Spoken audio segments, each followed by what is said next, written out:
म काम गरेको 2 वर्ष भइसक्यो त्यहाँ अहिलेसम्म पुगेको छैन हौ त्यो केएलसी भन्ने ठाउँमा।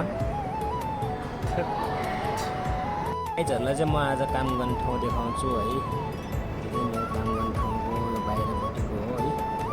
यस्तो छ है, खतरा ठाउँ छ है।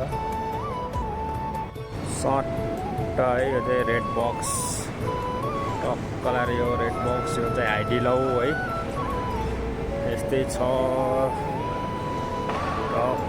अझै बाहिर मैले हेर्ने चाहिँ यति नै हो होइन। के गर्नु जस अन्त सेक्युरिटीहरू बाहिर 40-45 डिग्रीमा काम गर्नुपर्छ, तर हाम्रो चाहिँ त्यस्तो चाहिँ छैन है। एसीमा हो 12 घन्टा टक्क यहाँको भ्यू हेर्ने होइन। टक्क ल यस्तै हो। यो चाहिँ 10 तल माथि हो, टक्क काम गर्ने। जस आनन्द छ मजाले, यतिकै घुमी सेलेरी पाकिरहेछ घुमी।